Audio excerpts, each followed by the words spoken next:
Assalamualaikum warahmatullahi wabarakatuh.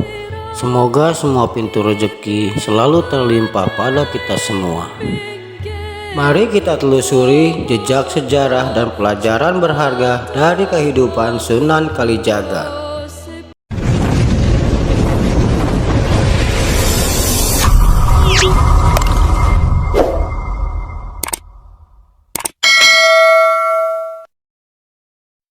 Dahulu kala di suatu daerah terjadi kemarau yang sangat panjang. Rakyat yang pada waktu itu sudah sangat menderita dikarenakan adanya musim kemarau panjang. Semakin sengsara, mereka harus membayar pajak yang kadangkala tidak sesuai dengan ketentuan yang ada. Perbuatan itu sudah sangat sering dilakukan oleh para penarik pajak. Ada seorang lelaki, dia adalah putra dari seorang bangsawan. Beliau adalah Raden Said. Walau Raden Said putra seorang bangsawan, dia lebih menyukai kehidupan bebas yang tidak terikat adat istiadat kebangsawanan. Dia gemar bergaul dengan rakyat jelata atau dengan segala lapisan masyarakat. Karena pergaulannya yang tidak memandang status sosial, masyarakat pun banyak yang menyukai Raden Said. Tanpa berpikir panjang, Raden Said pun menghampiri sang ayah untuk menyampaikan niatnya ingin mengurangi penderitaan rakyat. Nampak raut di wajah sang ayah sangat kebingungan karena posisi beliau adalah sebagai adipati di kerajaan. Namun hal itu tidak menjadi kendala bagi Raden Said untuk tetap membantu rakyat agar tidak terlalu kesusahan. Rencana pun dimulai. Di saat penjaga gudang kadipaten tertidur lelap, Raden Said mengambil sebagian hasil bumi yang ditarik dari rakyat untuk disetorkan ke Majapahit. Bahan makanan itu dibagi-bagikan kepada rakyat yang sangat membutuhkan. Hal ini dilakukan tanpa sepengetahuan mereka semua. Tentu saja rakyat yang tak tahu apa-apa kaget bercampur girang karena menerima rezeki yang tak diduga-duga. Semua rakyat akhirnya bergembira. Beda halnya dengan penjaga gudang. Mereka dibuat sangat terkaget-kaget oleh ulah seseorang yang membuat persediaan stok di gudang mereka semakin hari semakin berkurang. Hal itu terpaksa dilakukan oleh Raden Said demi memenuhi kebutuhan rakyat. Seiring berjalannya waktu, akhirnya Raden Said pun tertangkap. Betapa terkejutnya mereka ketika mengetahui bahwa pelaku selama ini yang menghabisi persediaan stok di gudang ternyata adalah Raden Said. Betapa marahnya Adipati Wilatikta melihat perbuatan anaknya itu. Raden Said ditanya pun tidak menjawab untuk apakah dia mencuri barang-barang hasil bumi yang hendak disetorkan ke Majapahit. Untuk mempertanggungjawabkan atas perbuatan yang dia lakukan, Raden Said akhirnya dihukum. Dia dihukum cambuk di bagian tangan sebanyak 200 kali. Tidak sampai di situ, Raden Said pun dikurung di dalam kamar selama beberapa hari. Setelah selesai dari hukuman, Raden Said pun keluar dari lingkungan istana, tak pernah pulang sehingga membuat cemas ibu dan adiknya. Selepas kepergiannya, Raden Said menutupi jati dirinya dengan mengenakan topeng dan berpakaian serba hitam. Lalu dia merampok harta-harta orang kaya di Kabupaten Tuban. Hal itu dilakukan secara terus-menerus, dan hasil rampokan itu dia bagikan kepada fakir miskin dan orang-orang yang menderita lainnya. Tapi ketika perbuatannya itu mencapai titik jenuh, ada salah satu kelompok perampok yang berniat untuk mencelakakannya. Pada suatu malam, Raden Said baru saja menyelesaikan sholat Isya. Dia mendengar jerit tangis para penduduk desa yang kampungnya sedang dijarah oleh perampok. Dia segera mendatangi tempat kejadian itu. Begitu mengetahui kedatangan Raden Said, kawanan perampok itu segera berhamburan melarikan diri. Hinggalah pemimpin mereka yang sedang asik memperkosa seorang gadis. Didobraklah pintu rumah si gadis yang sedang diperkosa. Di dalam sebuah kamar, dia melihat seorang berpakaian mirip seperti dirinya dan juga mengenakan topeng yang serupa, sedang berusaha mengenakan pakaiannya kembali. Rupanya perampok itu sudah selesai memperkosa seorang gadis tersebut. Dengan susah payah, Raden Said berusaha menangkap perampok itu. Namun sayang, pemimpin perampok itu berhasil melarikan diri. Jelang beberapa saat, terdengar suara kentongan yang dipukul bertalu-talu oleh penduduk dari kampung yang berdatangan ke tempat kejadian. Pada saat itulah si gadis yang baru diperkosa oleh perampok tadi menangkap erat-erat tangan Raden Said. Raden Said panik dan kebingungan. Para pemuda dan orang tua dari kampung mencoba menerobos masuk dengan senjata yang sudah terhunus. Akhirnya Raden Said ditangkap dan dibawa ke rumah kepala desa. Beliau telah difitnah oleh para perampok jahanam itu. Gegerlah masyarakat pada saat itu. Raden Said telah dianggap sebagai perampok dan pemerkosa. Mendengar hal itu, sang adipati menjadi sangat murka. Raden Said pun akhirnya diusir dari wilayah Kabupaten Tuban. Pergilah kau dari Kadipaten Tuban ini. Kau telah mencoreng nama baik keluargamu sendiri. Pergi, jangan pernah kembali sebelum kau dapat menggetarkan dinding-dinding istana Kadipaten Tuban ini dengan ayat-ayat suci Al-Quran yang sering engkau bacakan di malam hari. Ucap sang adipati kepada Raden Said. Sang adipati sangat terpukul dengan kejadian itu.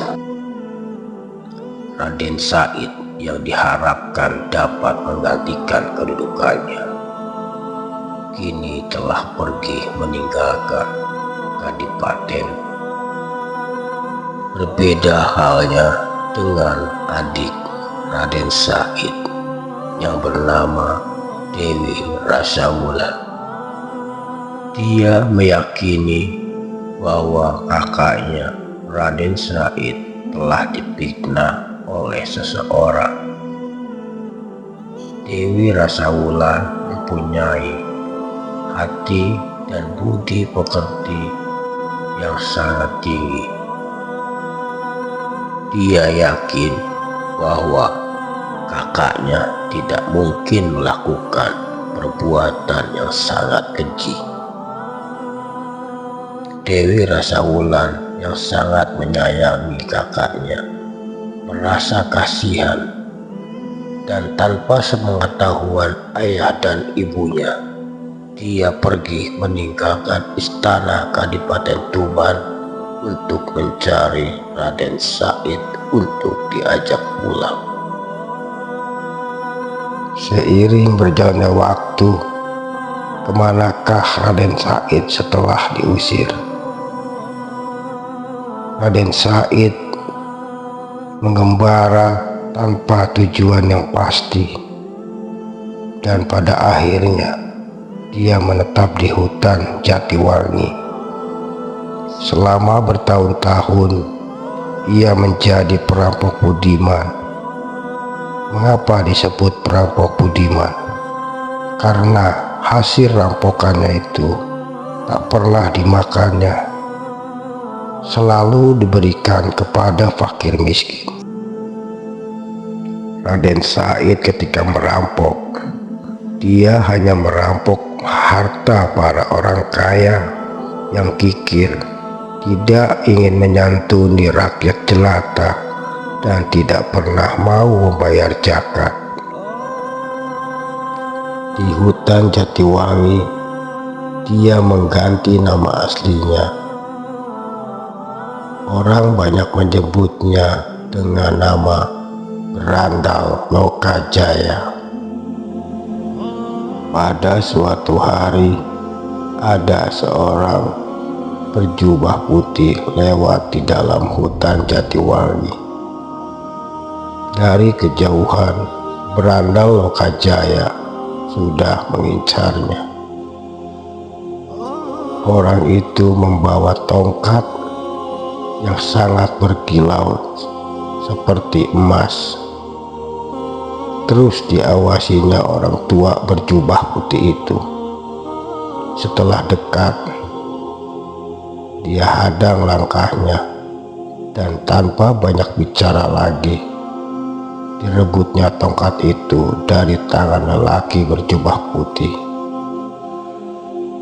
Nampak terlihat sedih dari raut wajah orang tua yang diambil tongkatnya oleh Raden Said.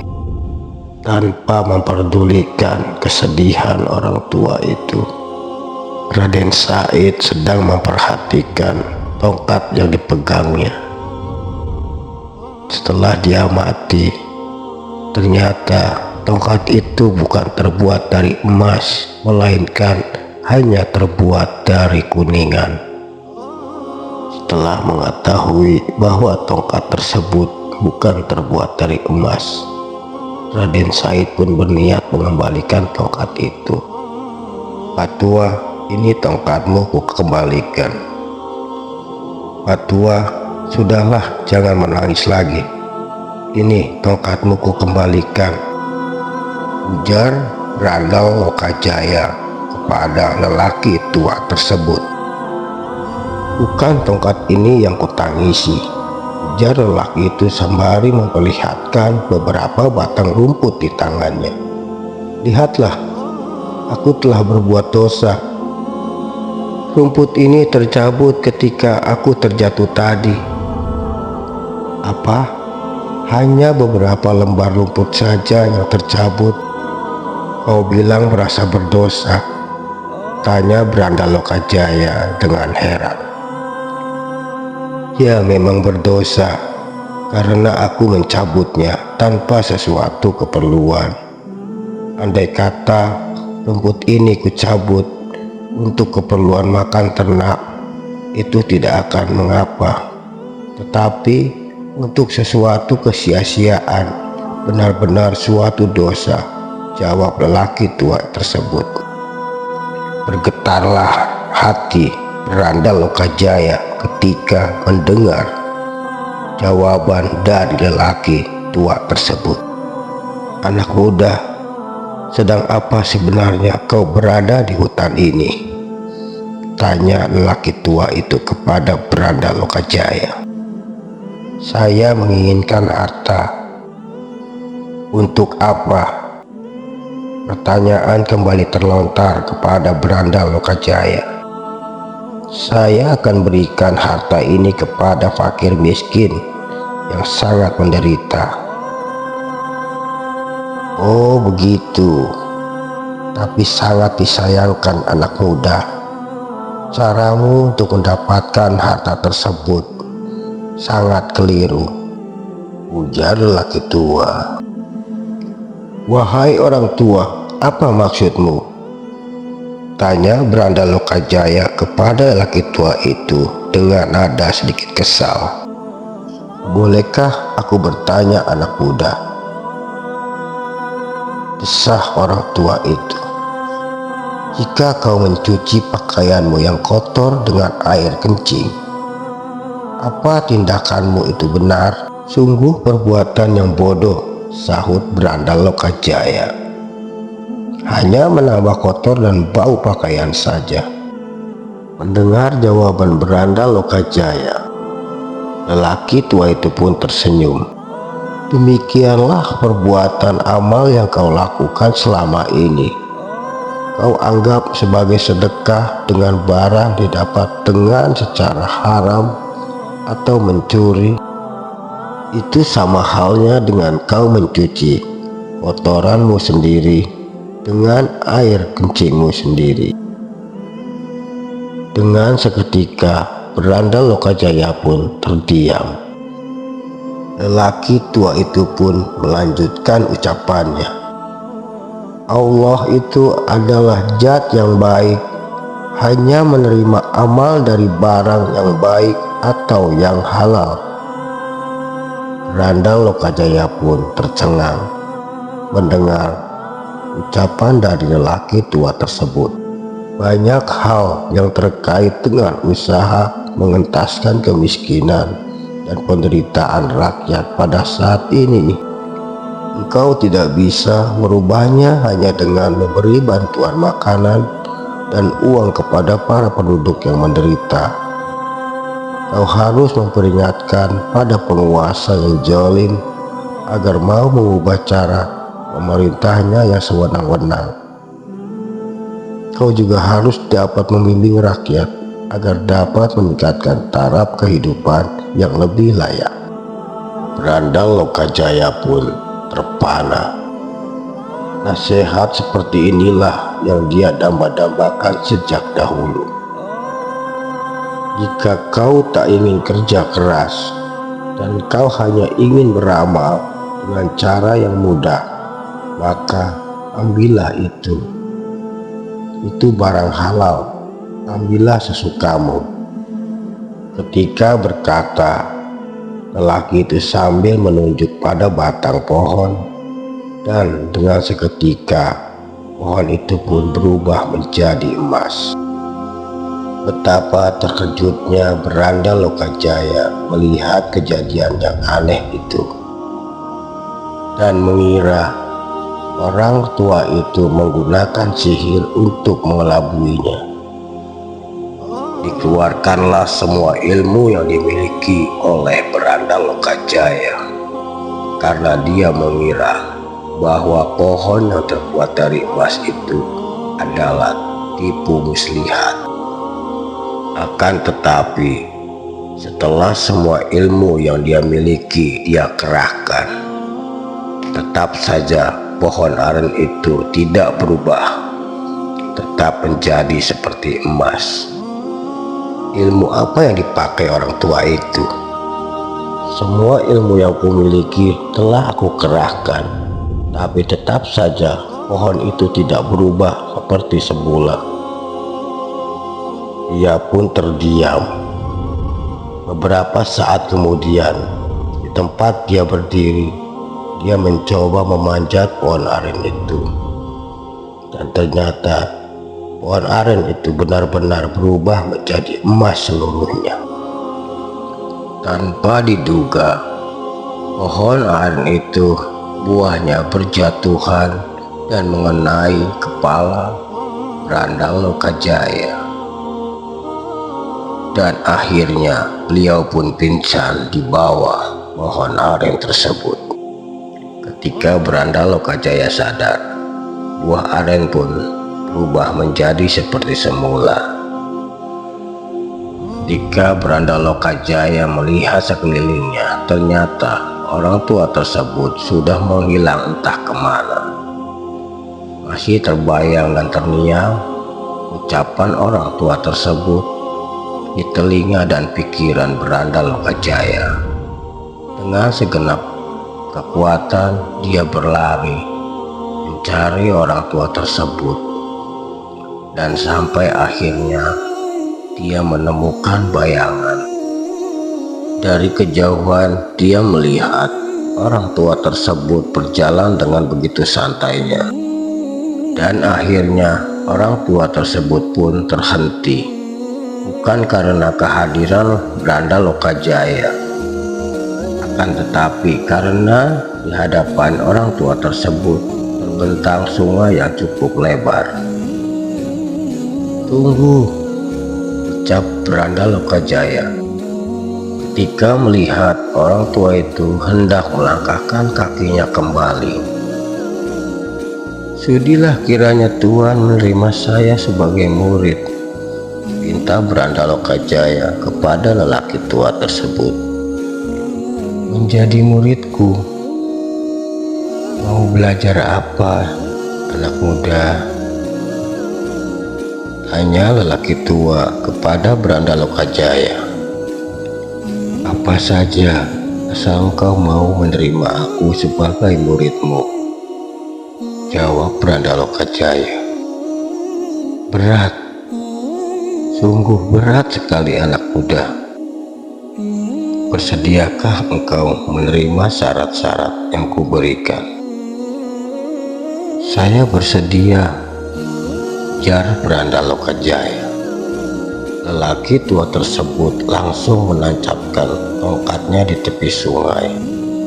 Sambil menatap wajah Brandal Lokajaya, orang tua itu pun berkata, "Bersediakah engkau menjaga tongkat ini sampai aku kembali menemuimu?" "Saya bersedia menjaga tongkat ini sampai engkau kembali menemuiku di sini." Dan kemudian lelaki tua itu pun melanjutkan perjalanannya. Beliau berjalan di atas air bagaikan berjalan di daratan. Tidak sedikit pun kakinya basah terkena air sungai itu. Pandangan mata Brandal Lokajaya tak sedikit pun berkedip melihat orang tua itu berjalan di atas air. Brandal Lokajaya pun semakin yakin bahwa calon gurunya itu adalah orang yang berilmu tinggi dan mungkin saja salah satu dari golongan para wali.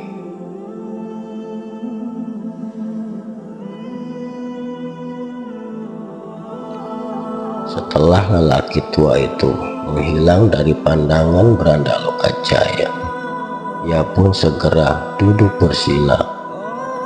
Ia pun berdoa meminta kepada Tuhan untuk ditidurkan dalam pertapaannya. Doanya pun terkabul. Ia ditidurkan dalam semedinya selama 3 tahun. Akar dan rumput pun telah menutupi tubuhnya. 3 tahun telah berlalu. Dan akhirnya lelaki tua tersebut datang menemui Brandal Lokajaya.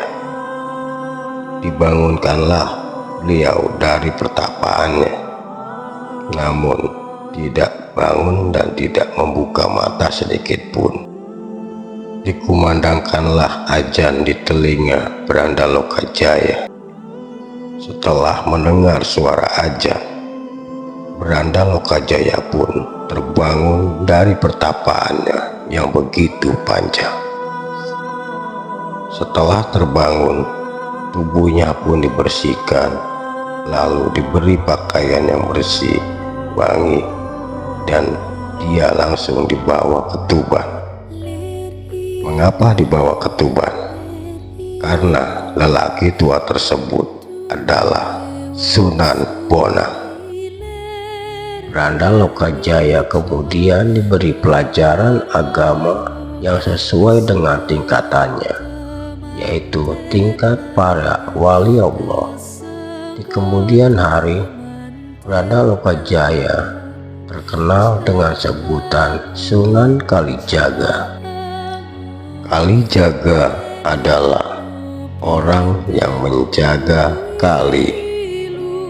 Ada juga yang mengartikan Sunan Kalijaga adalah penjaga aliran kepercayaan yang hidup pada masa itu.